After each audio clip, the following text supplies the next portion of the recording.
ইসলামী বক্তা জাকির নায়েকের বাংলাদেশের আসার বিষয়টি নিয়ে এক প্রকার ধোঁয়াশা তৈরি হয়েছে। স্বরাষ্ট্র মন্ত্রণালয় বলছে, তারা তার আগমন বা ইভেন্ট আয়োজনের অনুমতি চেয়ে কোনো আবেদনই এখনো পায়নি। যদিও অনুমতি নিয়েই সব প্রস্তুতি সম্পন্ন করার দাবি আয়োজক প্রতিষ্ঠানের।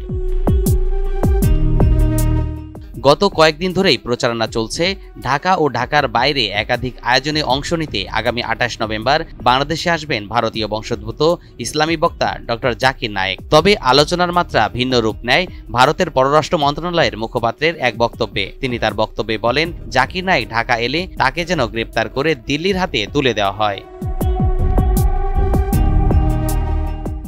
যদিও জাকির নায়েকের ঢাকার আসার বিষয়ে সরকারের পক্ষ থেকে তেমন কোনো স্পষ্ট বক্তব্য আসছিল না। তবে মঙ্গলবার স্বরাষ্ট্র মন্ত্রণালয়ের আইন শৃঙ্খলা সংক্রান্ত কোর কমিটির বরাত দিয়ে কয়েকটি গণমাধ্যম জানায়, আগামী জাতীয় সংসদ নির্বাচনের আগে আইন শৃঙ্খলা বাহিনী নানামুখী ব্যস্ততার কারণে জাকির নায়েককে এখনই বাংলাদেশে আসার অনুমতি দেওয়া হবে না।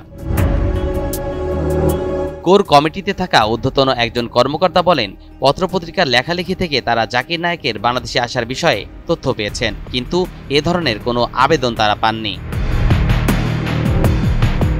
এদিকে জাকির নায়েককে বাংলাদেশে আনতে যে প্রতিষ্ঠানটি কাজ করছে তারা বলছে, সরকারের কাছ থেকে অনুমতি নিয়েই তারা সব আয়োজন শেষ করেছেন। জাকির নায়েককে বাংলাদেশে আসার অনুমতি দেওয়া হবে না এমন কোনো বার্তাও সরকারের পক্ষ থেকে তারা পাননি। সরকার ও আয়োজক কমিটির বক্তব্যে ধারণা করা যাচ্ছে, জাকির নায়েকের বাংলাদেশে আসা অনেকটাই অনিশ্চিত।